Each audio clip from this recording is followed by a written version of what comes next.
یہ حدیث بھی مولا چھٹے امام سے ہے. ایک بار پھر مولا چھٹے امام کی ذات پر درود بھیجے گا. محمد و آل محمد.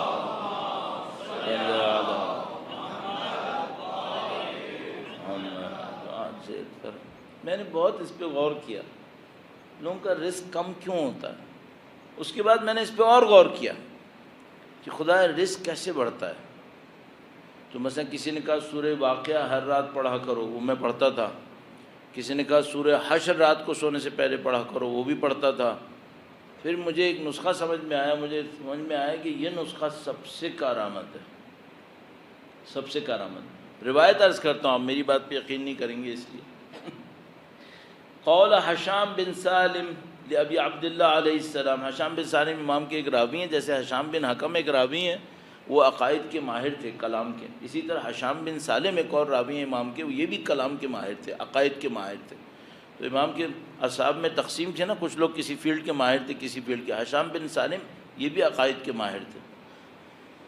انہوں نے روایت کی ہے، روایت شیخ صدوق نے من لا یحضر الفقی میں درج کی ہے. من لا یحضر الفقی اصول اربعہ میں سے روایت کتاب ہے، آپ کو پتہ ہے.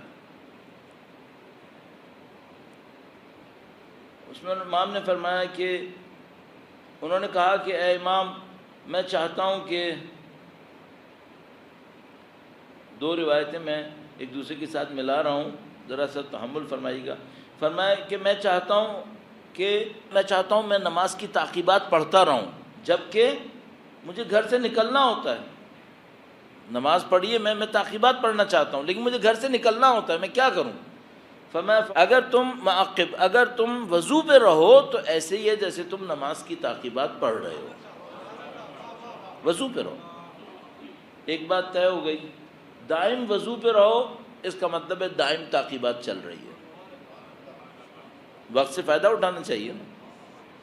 وہ بیچارے جب وضو کرنے جاتے تھے تو کیا ہوتا تھا، اپنے گھر سے نکلتے تھے، پانی کی کسی سورس تک پہنچتے تھے، وہاں پتہ نہیں برف جمی ہوتی تھی، کبھی کوئی آندھی طوفان آ رہی ہوتی تھی، وہاں جا کے وہ وضو کرتے تھے.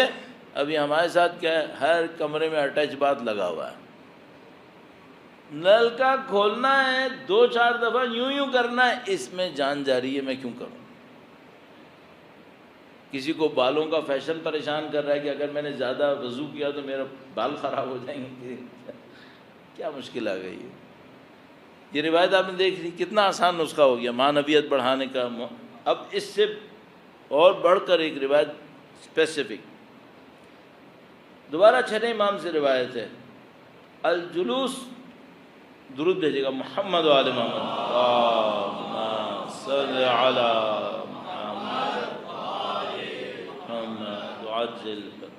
علی صاحب اس پہ توجہ فرمائیے گا، اس میں راز ہے. الجلوس بعد الصلاة الغداة في التعقيب والدعاء حتى تطلع الشمس أبلغ في طلب الرزق من الضرب في الأرض. فرمایا کہ صبح کی نماز کے بعد بیٹھے رہنا تعقیبات میں اور دعا میں یہاں تک کہ سورج نکل آئے. صحیح ہے. آج کے وقت میں مثال کے طور پر اسلام آباد کا میں بہت پریسائز مجھے یاد نہیں ہوتا، لیکن بہرحال اگر میں یوں سوچوں، فرض کریں کہ 4 بجنے میں کچھ منٹ پہ فجر کا وقت شروع ہو جائے، فرض کر لیتے ہیں، اور 5:10 پہ فجر کا وقت ختم ہو گیا، ٹھیک ہے، تو یہ 1.25 گھنٹہ بنتا ہے تقریباً. بہت زیادہ آگے پیچھے لگا لیں 1.5 گھنٹہ بن جائے گا، اذان صبح سے لے کر فجر کے سورج کے طلوع ہونے تک. ٹھیک ہے. امام نے فرمایا کہ صلاۃ فجر کے بعد تعقیب اور دعا میں بیٹھے رہنا یہاں تک کہ سورج نکل آئے، یہ روزی روزگار تلاش کرنے کے لیے زمین میں گھومنے سے زیادہ نزدیک ہے. یہ زیادہ نزدیک ہے. اچھا، اب میرے ساتھ ایک مشکل ہے، میری جاب ہے 8 بجے مثلاً، تو میں یہ سوچتا ہوں کہ اگر میں یہ 1.25 گھنٹے جاگتا رہا تو میں جاب پہ جانے سے پہلے نیند پوری نہیں کر پاؤں گا، تو میں نماز پڑھتے ہی فوراً سو جاؤں، اور میں یہ سوچوں کہ سو جاتا ہوں تاکہ اپنے جاب پہ صحیح ٹائم پہ پہنچ جاؤں. صحیح ہے. اب وہ جاب میں کتنے گھنٹے کروں گا؟ 8 گھنٹے. اور اگر بینک کی ہوئی تو واپسی کا نہیں پتہ کتنے بجے آئے گا. اچھا، وہ 8 گھنٹے محنت کرے گا، 10 گھنٹے محنت کرے گا، اور اس 10 گھنٹے اور 8 گھنٹے محنت کر کے وہ چاہتا ہے اس کو، وہ چاہتا ہے مجھے روزی ملے. صحیح ہے. امام فرمانا یہ جو تم نے 8-10 گھنٹے محنت کی نا، اس سے بہتر تھا وہ 1.25 گھنٹے بیٹھے رہتے، تمہاری روزی آسانی سے آ جاتی. کیوں؟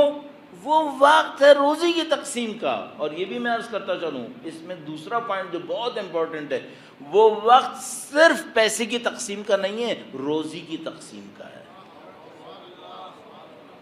پیسے تو بہت مل جاتے ہیں، رزق نہیں ملتا ہے، رزق نہیں ملتا. پیسہ بہت ملتا ہے. کس حرام خور کو پیسہ کم ملتا ہے؟ حرام خور کھا کھا کے پھیلتے رہتے ہیں. پیسہ بہت ملتا ہے، اس میں سے رزق کہاں ہے؟ اچھا اگر مجھ سے کوئی کہ یہ کیسے ڈسٹنگوش کریں یہ پیسہ ہے یا رزق ہے؟ سادہ سی بات ہے، جتنا پیسہ تمہیں اللہ کی بندگی کی طرف لے کر جائے وہ رزق ہے، اور جتنا پیسہ تمہیں اللہ سے دور کرے یہ فقط دنیا کا پیسہ ہے، فرعون کی میراث ہے جو تمہاری جیب میں آ گئی ہے، اور کچھ نہیں ہے. اگر پیسہ اللہ کے نزدیک کرے، اللہ سے نزدیک کرے کیا مطلب؟ تم پیسہ کماؤ عبادتیں زیادہ ہو جائیں، واہ واہ. پیسہ کماؤ دین کی خدمت بڑھ جائے، واہ واہ.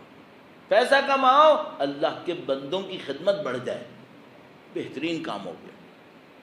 لیکن پیسہ کماؤ اور اس پیسے کے نتیجے میں غفلت بڑھے، دوری بڑھے، تکبر بڑھے، حرص بڑھے، سمجھ جانا فرعون کی میراث آ گئی ہے.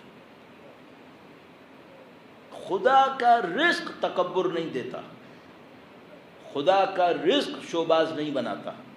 یہ فرعون اور نمرود کی میراثیں ہیں جو انسانوں کو تکبر پر دیتی ہیں، شوبازیں بناتی ہیں. آپ اپنی زندگی میں طے کرنے آپ کو کیا چاہیے، جو چاہیے اس کے لیے محنت کریں.